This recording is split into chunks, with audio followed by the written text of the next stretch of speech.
Terminamos a exposição de 1 Pedro no último domingo e hoje nós vamos começar a exposição dessa segunda epístola, escrita por Pedro. 2 Pedro, vamos ver esse texto. Nossa intenção hoje é estudarmos os 11 primeiros versículos dessa passagem bíblica. Quero convidar você, da mesma forma que você acompanhou os estudos da primeira epístola, quero te motivar para que você continue observando, estudando, lendo na sua casa, pesquisando sobre esse livro, e aqui nós vamos gastar alguns domingos olhando essa epístola tão preciosa. 2 Pedro, capítulo 1, versículos do 1 ao 11. Vamos ler essa passagem, é um pequeno livro, já perto do final do Novo Testamento. Diz assim a palavra do Senhor: Simão Pedro, servo e apóstolo de Jesus Cristo, aos que conosco obtiveram fé igualmente preciosa na justiça do nosso Deus e Salvador Jesus Cristo.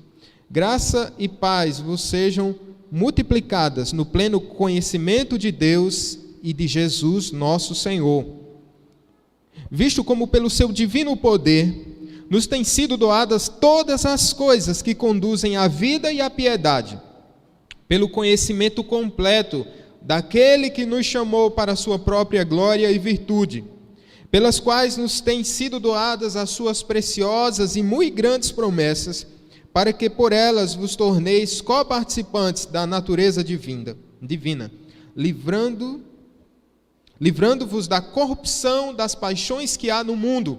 Por isso mesmo, vós, reunindo toda a vossa diligência, associai com a vossa fé a virtude, com a virtude o conhecimento, com o conhecimento o domínio próprio, com o domínio próprio a perseverança, com a perseverança a piedade, com a piedade a fraternidade, com a fraternidade o amor. Porque estas coisas, existindo em vós e em vós aumentando, fazem com que não sejais nem inativos nem frutuosos no pleno conhecimento de nosso Senhor Jesus Cristo. Pois aquele a quem estas coisas não estão presentes é cego, vendo só o que está perto e esquecido da purificação dos seus pecados de outrora. Por isso, irmãos, procurai com diligência cada vez maior confirmar a vossa vocação e eleição, porquanto, procedendo assim, não tropeçareis em tempo algum, pois desta maneira é que vos será amplamente suprida a entrada no reino eterno de nosso Senhor e Salvador Jesus Cristo. Vamos orar mais uma vez. Bendito seja o teu nome, Senhor, por tua palavra.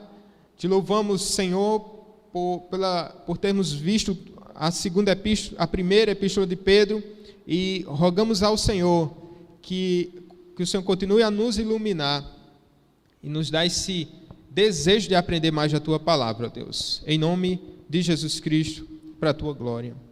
Amém.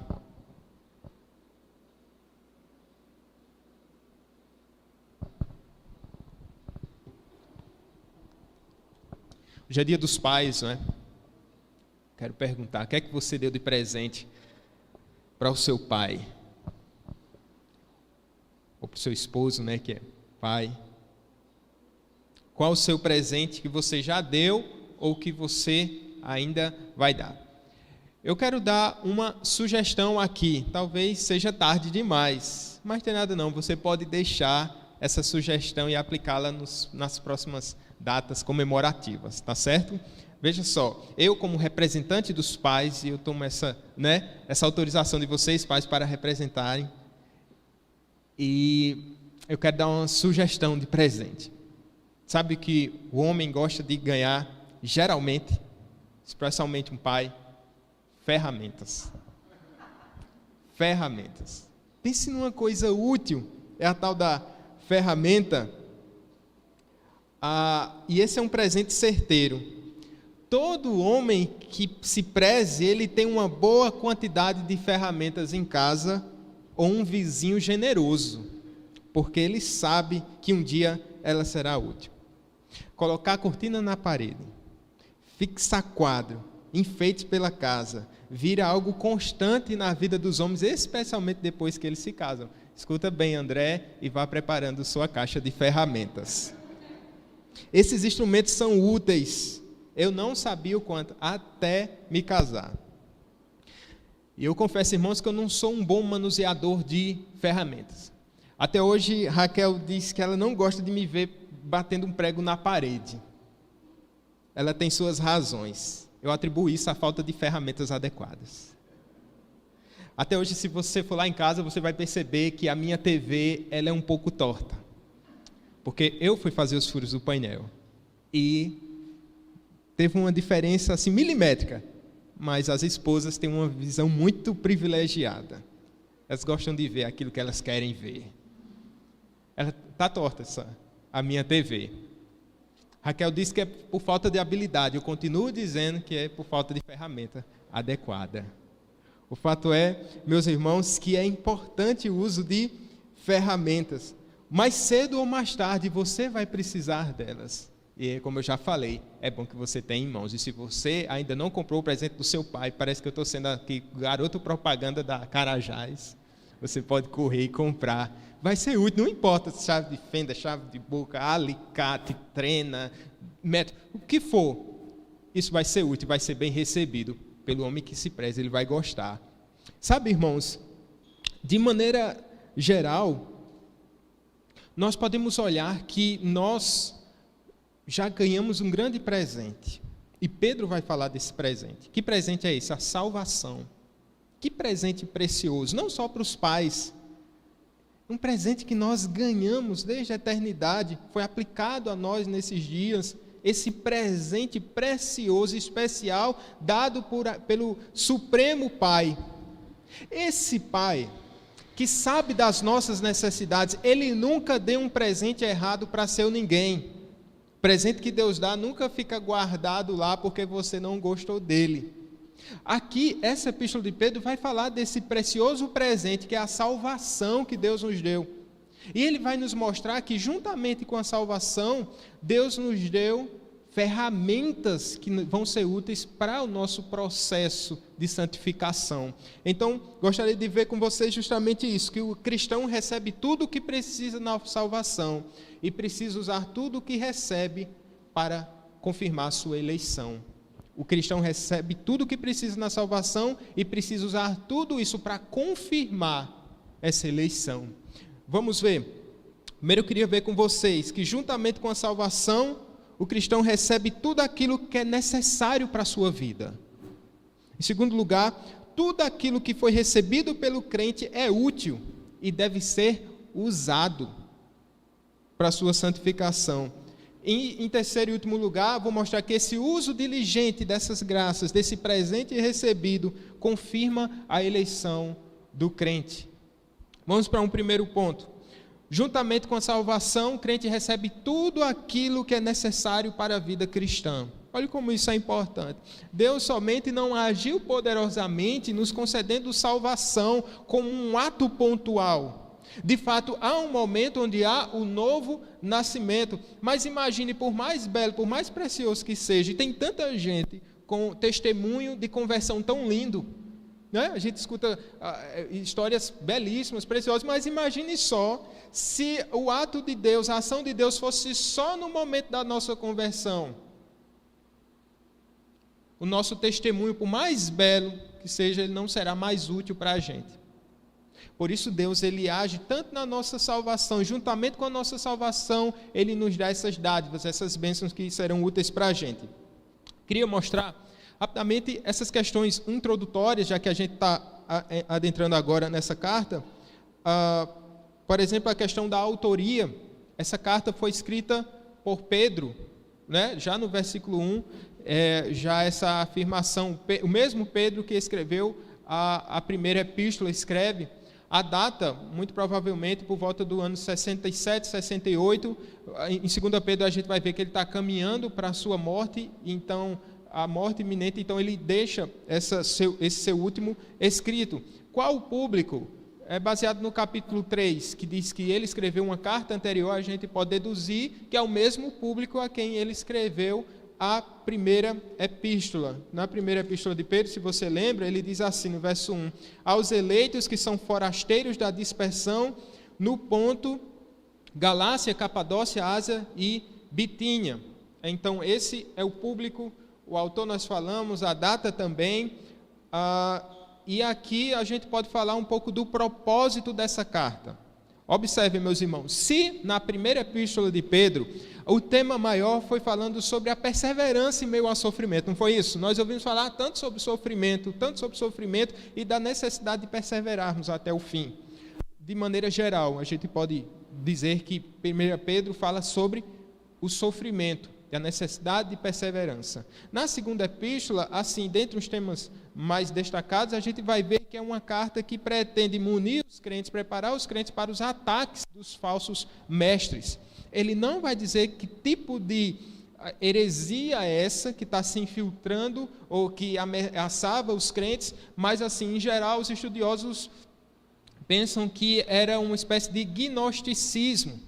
Não há muitos detalhes sobre essa falsa religião, mas havia um sincretismo ali entre a religião judaica, entre a religião grega, não é?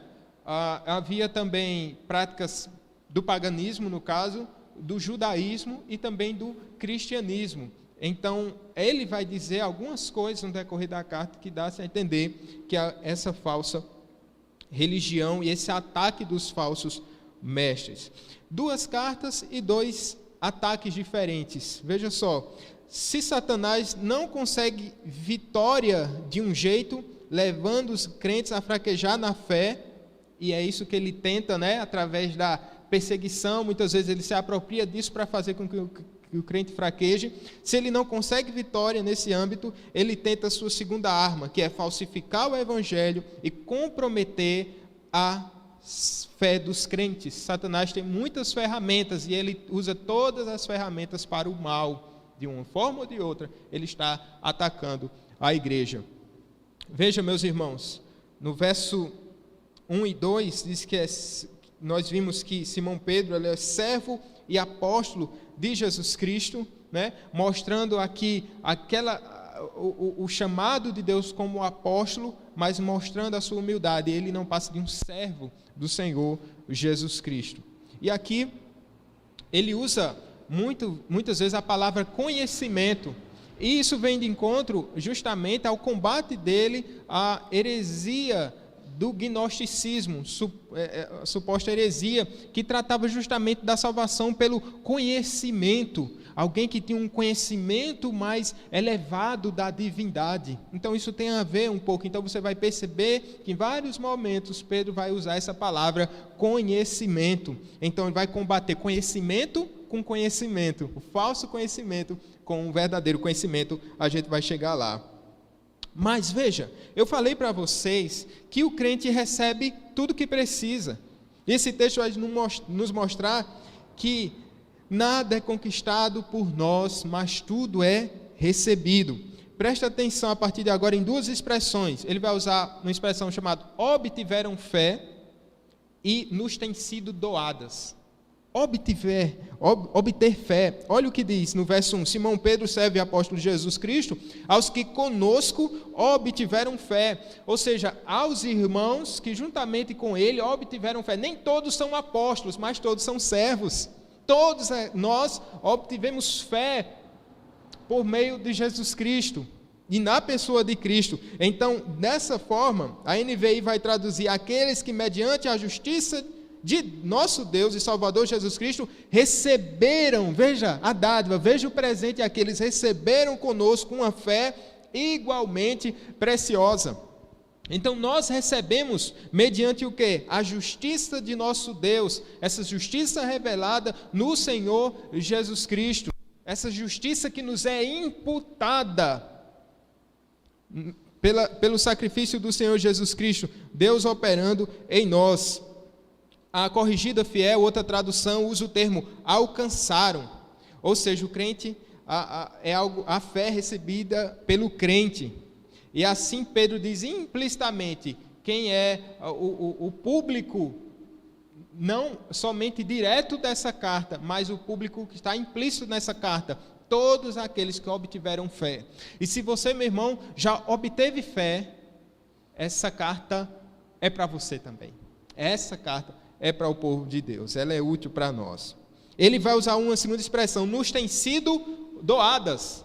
Veja, ele diz, visto como pelo seu divino poder nos têm sido doadas todas as coisas que conduzem à vida e à piedade, pelo conhecimento completo daquele que nos chamou para a sua própria glória e virtude. Estou lendo os versos 3 e 4.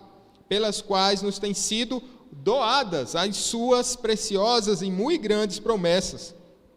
Aqui nos mostra uma verdade importante, que nos foi doada essa salvação. Nos mostra aqui a verdade da vocação eficaz, daquele que nos chamou. O Senhor que nos chamou, o Senhor que nos escolheu, o Senhor que nos presenteou de bom grado pela sua misericórdia. E diz que através do poder de Deus recebemos tudo aquilo que nós precisamos. Eu falei para vocês, tudo aquilo que era necessário para a nossa nova vida em Cristo, para a nossa conversão nos foi doado. E tudo aquilo que é necessário para que continuemos nessa carreira também nos foi suprido. Veja, porque ele diz aqui, tudo que é necessário para a vida e a piedade. Não uma vida comum, porque isso já está implícito. Para a vida comum, Deus deu as ferramentas para todos os homens, para que ele possa viver. Mas essa vida aqui, Pedro está falando da nova vida. Então, o mesmo Deus, preste atenção, que nos doou todas as coisas que nos conduzem à vida, é o mesmo Deus que nos conduz, que nos doa todas as coisas para a piedade. O mesmo Deus que chama para a salvação é o mesmo Deus que nos supre com tudo aquilo que é necessário para a nossa vida de santificação. Percebem isso? Não falta nada para nenhum crente nesse sentido. Por estarmos nele, participamos da sua glória e virtude, diz o verso 3. Por estarmos nele, recebemos as suas preciosas e muito grandes promessas. Olha que lindo. Pedro começa aqui falando daquilo que nós recebemos. Essa não é a base da fé cristã. Primeiro você recebe. E não há nenhum mandamento de Deus antes dele nos revelar a sua graça. Quando ele institui, quando ele dá os mandamentos ao povo de Deus, ele vai introduzir esses mandamentos dizendo, eu sou o Senhor teu Deus, aquele que te libertou do Egito. Ele começa falando sobre o quê? Aquilo que eu fiz por você. E em resposta, nós estamos falando do Antigo Testamento, mas veja a linguagem, não há uma dicotomia entre lei e graça. Veja, ele diz assim, olha, eu sou o Senhor de vocês, eu vos libertei do Egito, eu salvei vocês. Se a gente botar nessa linguagem, não é decorrente do Novo Testamento também, fica mais clara, de certa maneira. Então assim, eu salvei vocês e aqui estão os mandamentos. Pedro começa, ele vai dizer muita coisa que a gente precisa fazer, irmãos, mas ele começa dizendo aquilo que foi feito por nós, isso é evangelho, isso é graça de Deus. Quando nós invertemos essa ordem, o que é que qual o erro que nós cometemos? Estamos buscando uma fé pelo nosso próprio esforço, pelas nossas próprias credenciais, por aquilo que nós podemos fazer, por aquilo que nós podemos apresentar a Deus. Veja, a promessa é posta no começo da vida cristã. Aos que postulam uma salvação que não por meio da fé, as promessas aparecem no final da história. Mas tem um agravante, se você chegar lá. Aqueles que não crêem na salvação pela fé, colocam as promessas no fim. Se eu fizer, eu alcanço. Mas é totalmente incerto. Porque ele não sabe se vai alcançar. Mas o Evangelho coloca as promessas no começo. É primeiro o presente. É primeiro a graça. É aquilo que nós, como mendigos miseráveis, apenas estendemos as mãos. E o Deus que nos dá tantas dádivas nos concede esse presente precioso, a salvação em Cristo Jesus. O verdadeiro Evangelho põe as promessas no início da fé, porque é por meio da fé no nosso Deus e Salvador Jesus Cristo, a quem ele fala, ele é o Deus e Salvador Jesus Cristo, e essa expressão vai nos mostrar a divindade do nosso Senhor. Ele é Deus e Salvador, ele é ao mesmo tempo homem e Deus também. Ele é o nosso Salvador. Nós obtemos a garantia de todas as suas, o quê? Preciosas, mas não preciosas somente, e muito grandes promessas. Veja a vida cristã como ela é preciosa, porque nós olhamos para o passado, para aquilo que Cristo fez por nós, Deus fez por nós em Cristo Jesus, olhamos para a nossa vida presente e nós olhamos para o futuro, para as promessas muito grandes e preciosas guardadas para nós. Se você já tem sido abençoado hoje, se você já tem usufruído dessa nova vida, ainda em Cristo Jesus você tem a plenitude da alegria, nós ainda temos essa promessa final desse Deus que consumará a sua obra. Isso é evangelho.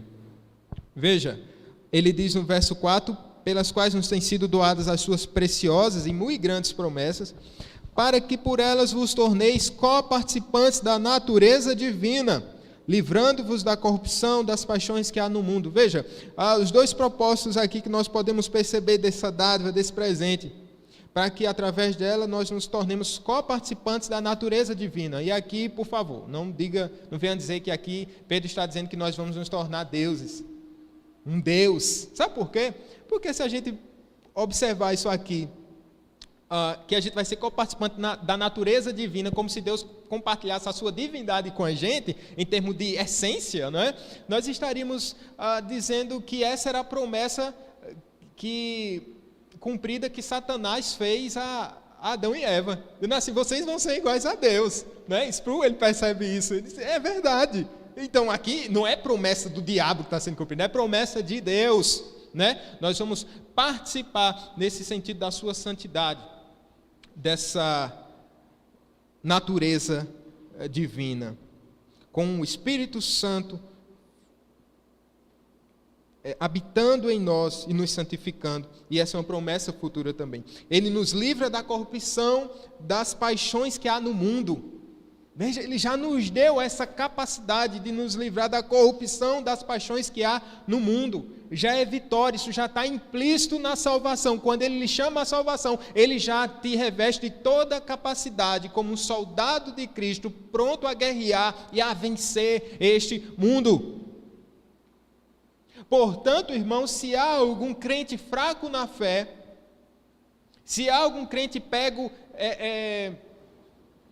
sem vigilância ou despreparado, é porque ele esqueceu as suas ferramentas, porque ele tem todos os meios necessários para vencer, se livrar da corrupção, das paixões que há no mundo. Essas coisas nos têm sido doadas. Recebemos vitória sobre o pecado em 3 aspectos. Sobre a culpa do pecado, lá, não é, quando Cristo vence, né, com a sua morte, ali a culpa do pecado ela é extirpada através da justiça de Cristo. E recebemos vitória sobre o poder hoje. É justamente essa verdade que Pedro está dizendo aqui. Sobre o poder do pecado nós já temos vitória. E nós teremos vitória completa quando não estaremos mais na presença do pecador.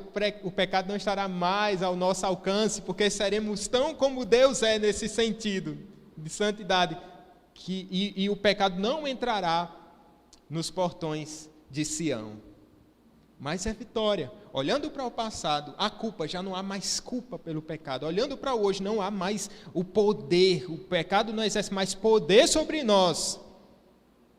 E olhando para o futuro, breve, não teremos mais a presença do pecado, toda hora, né?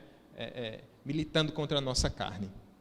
Amém, meus irmãos? Na salvação, o crente recebe tudo aquilo que precisa para a sua vida cristã, você já recebeu. Esse é um presente que você já recebeu do alto.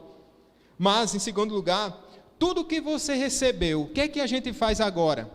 Percebemos que tudo aquilo que nós recebemos é útil para nós, é útil para o crente e deve ser usado com diligência. O Senhor Deus não nos dispensa, não nos dá presentes que nós vamos deixar guardados no armário, ou Ele não nos dá presentes que nos sejam de alguma maneira inúteis. Você já ganhou algum presente inútil? No meu casamento, nós recebemos vários presentes. Tudo muito útil, né? Se você vai dar um presente a alguém recém-casado, é tudo muito útil, tudo é útil mesmo.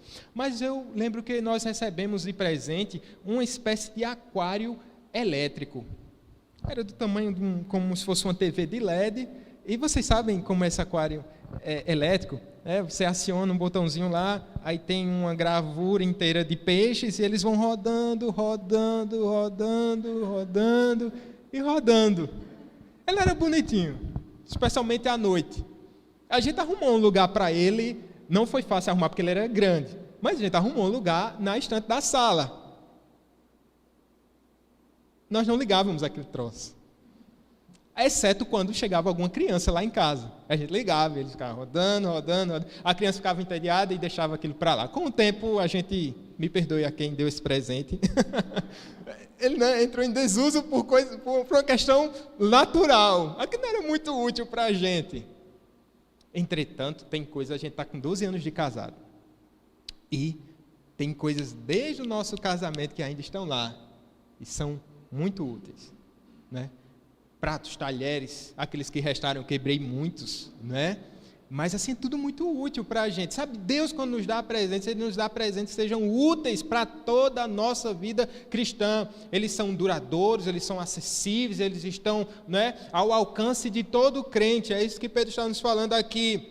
Por isso mesmo, no verso 5, vós reunindo toda a vossa diligência, mediante a tudo aquilo que você recebeu, e se há um privilégio na vida cristã, há também responsabilidades. Há uma prestação de contas na vida cristã. Tudo aquilo que você recebeu, agora Pedro diz, olha a bênção, olha as preciosas e muito grandes promessas, olha a vitória sobre o pecado, olha a salvação, fazemos parte de uma só fé, olhe para a justiça de Deus em Cristo Jesus, que coisa preciosa, contemplem-nas. Mas não se esqueçam de usar toda a sua diligência. Use todo o seu esforço, se esforce ao máximo para usar aquilo que você recebeu de Deus. Filipenses, Paulo, escrevendo essa carta, ele vai usar uma expressão interessante no capítulo 2, nos versos 12 e 13. Ele vai dizer assim, desenvolvei a vossa salvação com temor e tremor, porque Deus é quem efetua em vós tanto querer como realizar segundo a sua boa vontade. Veja, Paulo aqui não é um esquizofrênico no sentido de ora falar sobre a salvação totalmente pela graça e agora ele chegar aqui e dizer assim, vocês precisam desenvolver a salvação como se estivesse dizendo a salvação depende de vocês. Ele está somente dizendo, aquilo que você recebeu, você deve usar porque é útil, é necessário para a nossa vida de santificação. É útil ou não é? Nós vamos ver várias coisas aqui que Pedro vai nos dizer. Ele vai nos dar esse estímulo à salvação. Tudo isso que Pedro vai nos dizer agora, ele tem o propósito de deixar o crente, de tirar o crente da preguiça. Não quer deixar um crente relapso. Mas tudo que ele vai dizer agora é para nos incentivar naquilo para que nós fomos chamados, a santificação. Se Paulo nos exorta a tomarmos a armadura da fé, Pedro nos instiga a usarmos todas as graças recebidas, e aí ele vai dar uma relação do versículo 5 ao versículo 7. Ele vai dizer várias coisas, e não quero que você entenda essas coisas, o próprio Pedro vai usar isso, né? Essas graças, a gente pode dizer, esse favor, essa relação ela não é consecutiva, mas elas estão interrelacionadas. Mas observe só o que é que ele vai dizer, dos versos 5 ao 7, não é? Ele diz assim, por isso mesmo, vós reunindo toda a vossa diligência, associai com a vossa fé a virtude, com a virtude o conhecimento, com o conhecimento o domínio próprio, com o domínio próprio a perseverança, com a perseverança a piedade, com a piedade a fraternidade, com a fraternidade o amor. Tantas coisas preciosas aí, Pedro está nos dizendo que elas devem estar associadas. Primeiro ele vai começar com a fé, aquilo que dá início, pontapé à vida cristã, né? No sentido revelado por Deus, a fé que o próprio Deus coloca em nossos corações. É aí que começa a carreira cristã, não antes da fé, mas quando Ele coloca a fé em nossos corações. Ele recebe no começo, e ela precisa ser alimentada, é como se fosse a engrenagem principal. Sem ela, sem a fé, as demais coisas são obsoletas, elas não têm utilidade, elas nem existirão. Mas tudo começa com a fé. Aí ele vai dizer que nós devemos associar nossa fé à virtude. Calvino toma isso como bondade moral. A essa fé, ela já vai ter que dar frutos, ela vai ter que ser exposta, ela vai ter que ser demonstrada através das virtudes morais. Aquilo que nós recebemos do próprio Deus, né? Sermos semelhantes ao próprio Deus nesse sentido. Nós precisamos exercer e demonstrar essa bondade moral. Ele depois vai falar sobre conhecimento. Eu já falei a vocês um pouco sobre isso, né? O conhecimento que era tão pregado nesses primeiros séculos da igreja, dando ênfase, dando vazão a um falso ensinamento gnóstico. Aqui ele está dizendo qual o tipo de conhecimento que liberta, qual o tipo de conhecimento que é útil para o crente. É o conhecimento de Cristo Jesus. Se você foi chamado à fé, essa fé deve ser alimentada através do conhecimento de Cristo. E pense numa fonte inesgotável. Nenhum crente no mundo pode alegar já ter conhecido plenamente o Senhor Jesus Cristo em toda a sua profundidade, em toda a sua beleza. Sempre há um campo novo, sempre há algo mais belo e mais precioso para conhecermos acerca do Senhor Jesus Cristo. Estava lendo, ele dizia que é maravilhoso estudar, a teologia é tão preciosa. Ele diz assim: se eu tivesse 10 vidas, eu queria usar essas 10 vidas para conhecer, para estudar mais a teologia, porque é conhecendo ao Senhor que há uma possibilidade de amá-lo mais.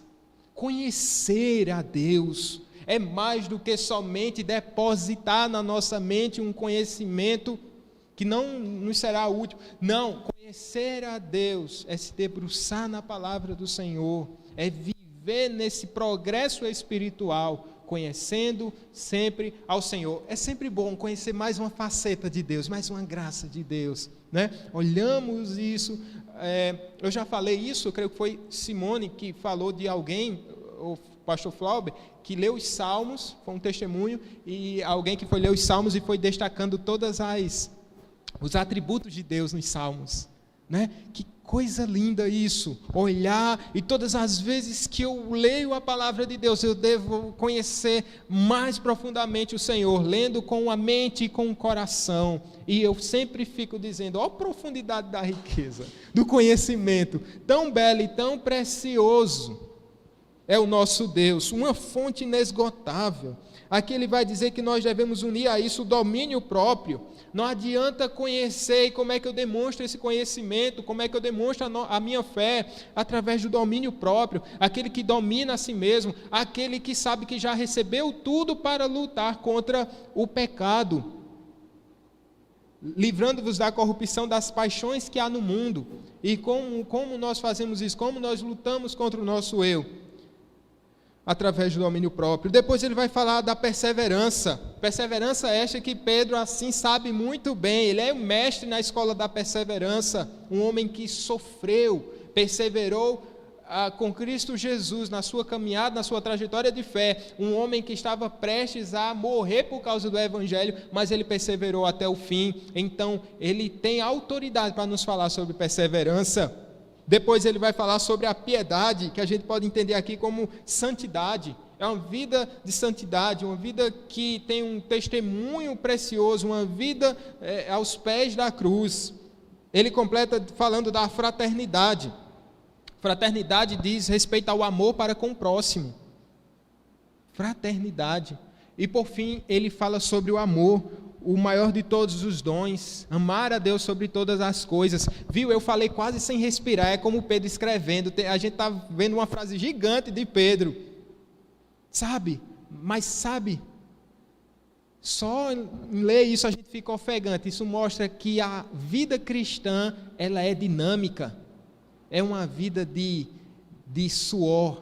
É uma vida de diligência. É uma vida onde nós temos tantas coisas a desenvolver, tantas áreas a crescer, e isso precisa nos trazer uma motivação, isso precisa nos trazer uma reflexão. É claro que Pedro não esgota todas as, por exemplo, todos os frutos, o fruto do Espírito, a gente fala no plural, o fruto do Espírito, que tem diversas sementinhas, aqui Pedro não esgota, mas ele dá aqui um escopo geral, começando da fé, e terminando no amor.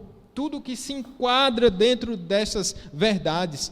Nós precisamos usar toda a nossa diligência. Eu pergunto a vocês, meus irmãos, temos usado toda a nossa diligência nesses quesitos?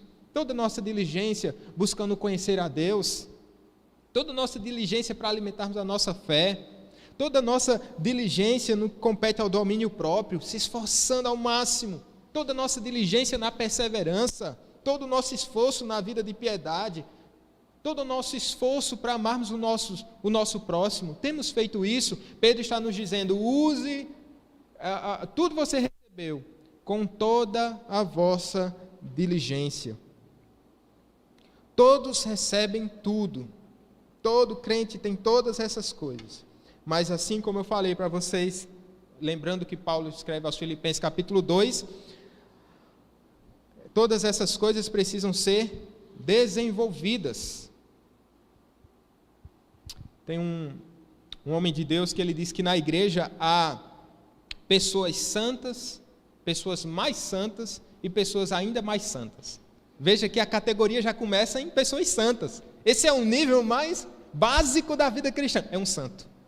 Lembra quando Paulo escreve aos Coríntios? A igreja assim, meu amigo, problema, pecado por todo lado, é uma igreja difícil, mas assim, quando Paulo começa a escrever na sua introdução, ele diz assim, vocês são santos, irmãos. E depois, cajadada, né? Sabe, então, o nível mais básico da vida cristã começa na santidade. Mas é interessante porque esse autor ele vai dizer que há na igreja pessoas santas, mas há pessoas mais santas. E há pessoas ainda mais santas.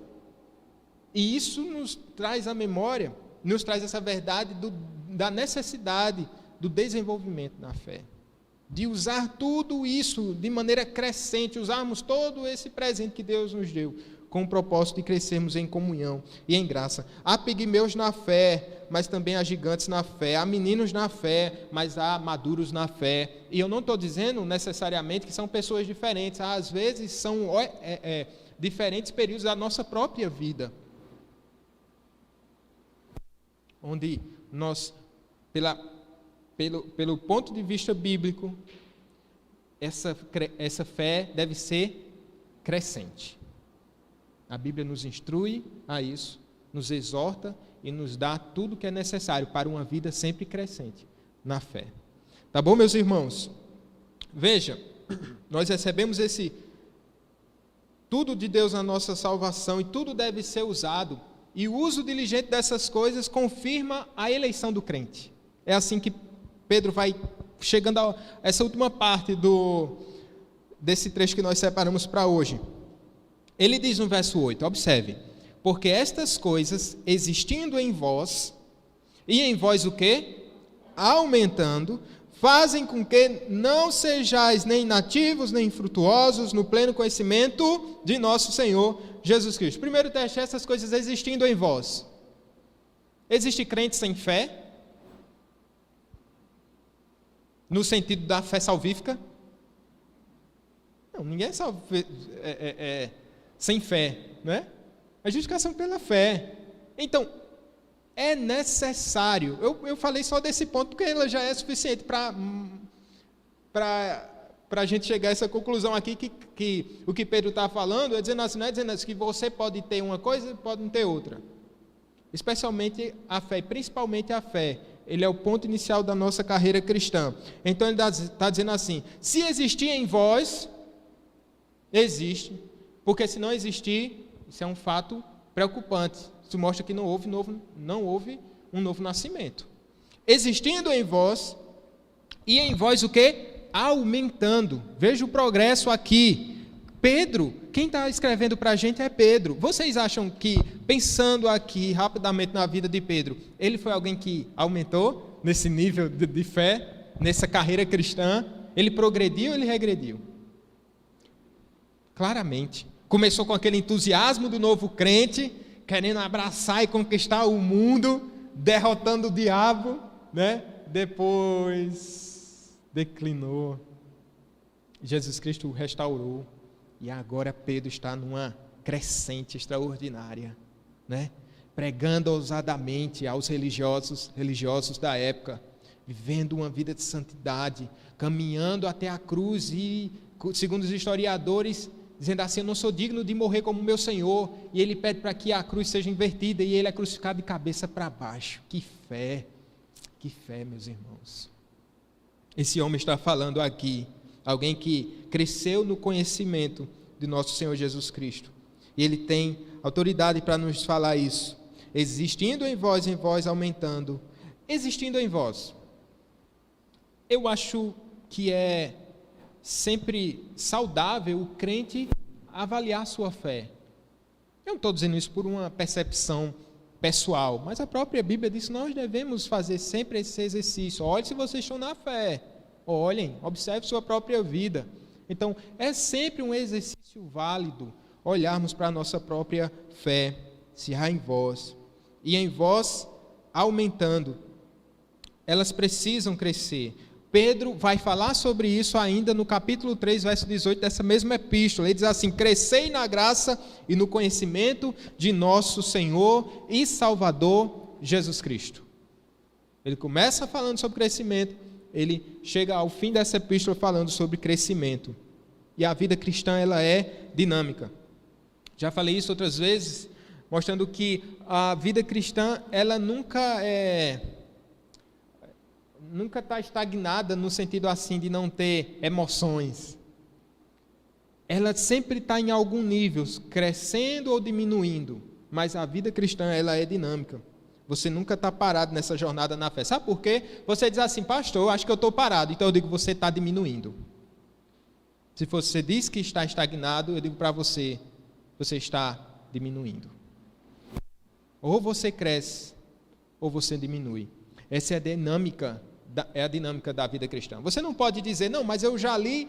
É como alguém que percebe que vai ter uma paralisação dos postos de combustíveis, ou que vai ter um aumento, então você vai lá e enche o tanque do seu carro e diz assim: eu vou ficar tranquilo. Então, na vida cristã não existe esse negócio de encher o tanque do carro e dizer assim: agora eu vou passar uns 2 meses, sei lá, sem ler a Bíblia, porque olha, eu já li o Salmo 119, então isso já dá um bocado de tempo.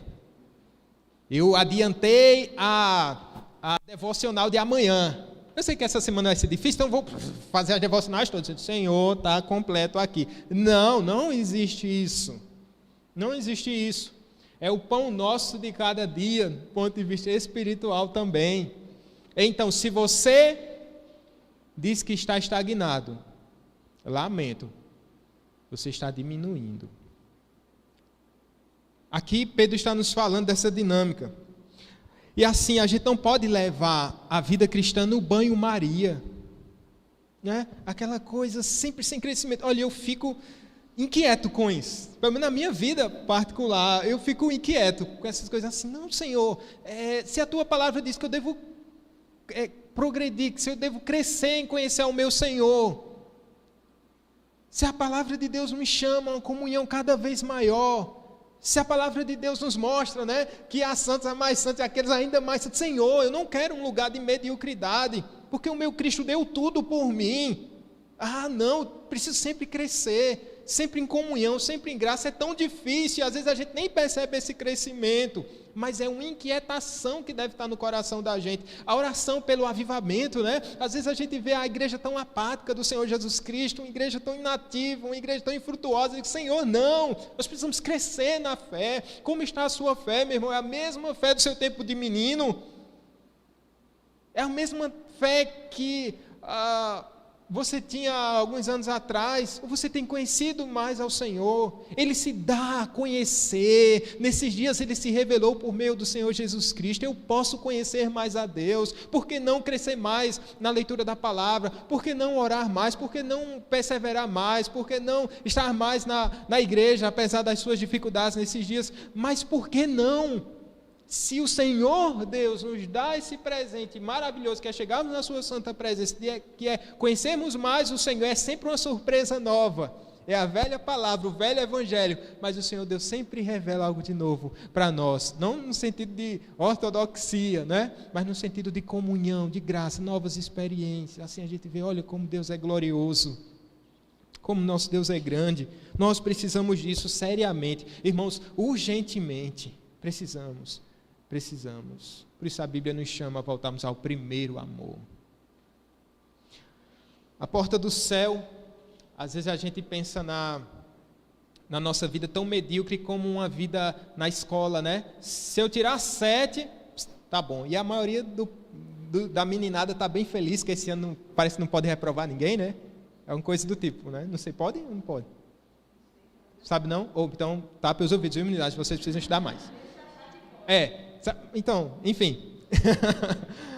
Mas assim, às vezes a gente vai levando a nossa vida acadêmica, a nossa vida, né, escolar, dizendo 7 tá bom, ou 8, é só na média, nem um 10º a mais, nem um 10º a menos, eu só quero aquilo que é suficiente. Muitas vezes nós vivemos assim na nossa vida cristã, nem um 10º a mais, eu só preciso disso que é suficiente.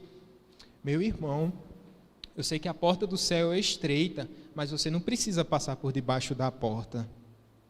Você pode crescer, você pode conhecer mais ao Senhor Jesus Cristo. Verso 9: pois aquele a quem estas coisas não estão presentes é cego. Veja, Pedro já nos disse outras coisas aqui, não é? Ele disse que a gente que não percebe essas coisas, nós nos tornamos o quê? Infrutuosos.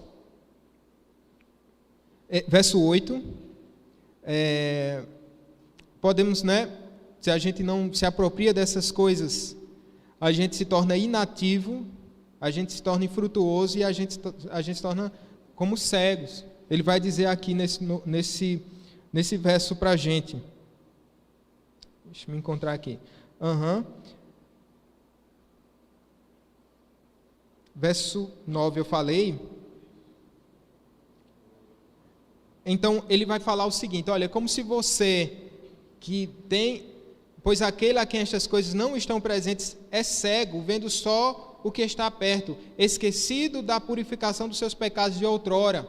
Alguém que se esquece daquilo que foi feito por você, do preço que foi pago ali na cruz. Sabe, nós precisamos fazer sempre esse exercício, sempre nos lembrar daquilo que o Senhor Deus fez por nós, porque se a gente não olha, a gente é cego, míope. A gente não consegue ver, e deixar de olhar para trás, e deixar de olhar para frente, isso nos faz o quê? Isso compromete tanto a nossa fé, porque a nossa fé histórica está baseada no passado, a nossa fé, ela é escatológica, porque ela tem a sua consumação no presente, então a gente está nesse período, nesse interlúdio, nesse tempo da nossa fé. Eu preciso olhar para trás, eu preciso olhar para frente, eu preciso olhar para Cristo, eu preciso lembrar do último dia. Irmãos, a importância da diligência. Pedro começa e termina falando sobre isso. Olha o que diz o verso 5: por isso mesmo, vós reunindo toda a vossa diligência. E no verso 10 ele diz: por isso, irmãos, procurai com diligência cada vez maior confirmar a vossa vocação e eleição. São termos correlatos aqui, a gente pode entender a vocação e eleição. Olha, mas preste atenção. Ele fala aqui em confirmar. E como ele não está dizendo aqui que a gente vai fazer isso para ser salvo. A gente faz isso para confirmar a nossa eleição. É para confirmar que de fato nós já somos salvos. Veja, quando você está navegando na internet, a gente precisa, sempre aparece um cadastro e diz assim: a gente quer navegar, entra numa página, no e-mail, vez por outra aparece uma mensagem para a gente confirmar o nosso cadastro. Não é? Confirme o seu cadastro. Ali não está mandando você fazer um cadastro, você precisa ficar aperreado, você já tem. Você vai somente apresentar as credenciais, que de fato aquela conta pertence a você. Aqui Pedro está mostrando, olha só, vocês procurem com diligência cada vez maior confirmar essa fé que uma vez foi declarada. Confirmar a vossa vocação e eleição. Porque ele diz: porquanto procedendo assim, não tropeçareis em tempo algum. Mas esse texto não está dizendo que há supercrentes. Eu vou usar um argumento aqui. Veja, ele está dizendo assim: não tropeçareis em tempo algum. Se eu pegar esse texto assim, quer dizer que crente não peca? A gente tem vários argumentos bíblicos, mas eu vou usar um argumento biográfico, histórico. Quem está escrevendo essa carta, meus irmãos? Pedro. Ele nunca tropeçou, né? Nunca tropeçou. Pedro nunca tropeçou, ou seja, ele não está falando que um crente não peca, mas que ele tem uma vida crescente de comunhão com Deus. Veja, ele diz assim: não tropeçareis em tempo algum, mostrando que esse crescimento na fé vai nos trazer uma vida de vitória sobre o pecado presente. Nós precisamos viver e nos apropriar de tudo isso que o Senhor Deus coloca ao nosso alcance, para que a gente possa ter uma vida vitoriosa contra o pecado. Não se sujeite ao pecado, não se embarace com o pecado, mas se desvencilhe, Senhor, de todas essas armadilhas do pecado. Você precisa crescer, nós precisamos crescer. A gente pode pensar um pouco sobre esse texto nos fala sobre a garantia da salvação. Ele está nos dizendo aqui, no verso 10, por isso, irmãos, procurai com diligência cada vez maior confirmar a vossa vocação e eleição. É algo que o crente já tem, e eu já expliquei isso para vocês, mas deixe-me ler novamente o verso 1 do capítulo 1 da primeira epístola. Pedro, apóstolo de Jesus Cristo, aos eleitos que são forasteiros da dispersão. Ele começa a sua primeira epístola mostrando isso, aos eleitos, né? Aos eleitos, a igreja de Cristo que foi eleita. Salvação não se perde, gente. Bem, dependendo daquele que te salvou. Se você é salvo por suas próprias obras, você está perdido. Mas se quem te salvou foi o Senhor Deus, mediante o sacrifício de Jesus Cristo, pela fé você está confirmado, você recebe o Espírito Santo que habita dentro de você, que é o penhor da nossa herança, que é a garantia. Esse Espírito que habita em nós, é uma verdade que Efésios vai nos trazer, esse Espírito que habita em nós é como se fosse a entrada, a garantia do que vai ser consumado. Então, e o Espírito não é retirado de nós, né? Ele está sempre presente, essa é a nossa garantia. Agora, ele diz que é desta maneira, no verso 11, é que vos será amplamente suprida a entrada no reino eterno de nosso Senhor e Salvador Jesus Cristo.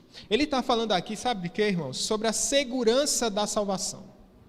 O crente que precisa, através da prática de tudo isso que Pedro está nos ensinando, ele confirma a sua vocação, ele confirma a sua eleição, e isso assegura para ele, você não precisa provar nada para Deus que você é salvo, mas é como se você precisasse provar para você mesmo nesse sentido, através da minha prática, da minha vida, da minha fé.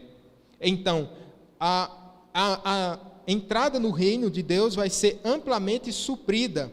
Ele vai falar do eterno reino do Senhor Jesus Cristo. Esse Cristo bendito, ele nos dá todas essas ferramentas para que a gente se apropriando, a gente possa ter uma vida de alegria, de vitória na presença do Senhor Jesus Cristo. Eu não estou falando de um triunfalismo humano, mas de uma alegria espiritual. Essa alegria de quem desfruta é aquele que está mais perto do Senhor Jesus Cristo. Essa alegria é para todos. Essa alegria é para todos. Quantas vezes essa certeza é roubada do nosso coração? É roubada num dia mau, é roubada pelo diabo, é roubada pelos nossos próprios tropeços e pecados. Mas eu preciso correr, voltar para o Evangelho, voltar para essas práticas. E essa certeza, ela vai ficar cada vez maior no nosso coração, crescendo. Pense, aqui eu estou falando de uma fé que cresce cada vez mais. Acreditar, pensando na doutrina da eleição, acreditar na doutrina da eleição não te torna um eleito. Porque salvação não é uma questão de adesão a uma corrente teológica, mas de conversão genuína. Preste bem atenção nisso. Acreditar na doutrina da eleição é uma coisa, ser eleito é outra. A questão não é aderir a uma corrente teológica, mas a de saber que você se converteu verdadeiramente. Essa é uma verdade que esse tema da eleição nos traz. E aqui nós encerramos, pensando nessa salvação, precisamos bem dizer ao Senhor, precisamos alegrar no Senhor por esse presente precioso recebido das suas preciosas mãos.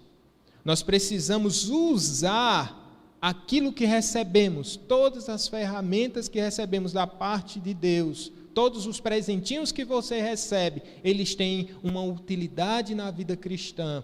Cada versículo, cada estudo bíblico, eles têm a sua utilidade para o todo da vida cristã. Todo crente já foi revestido e abençoado com todas essas dádivas vindas do céu. Isso nos traz uma reflexão sempre de como está a nossa vida. Isso nos traz a reflexão de como podemos ainda conhecer mais o Senhor Jesus Cristo, crescer no conhecimento do nosso Salvador. A vida cristã é dinâmica. A nossa oração e a sua oração, seu desejo, nosso empenho deve ser no sentido de crescermos na fé. Amém, queridos irmãos?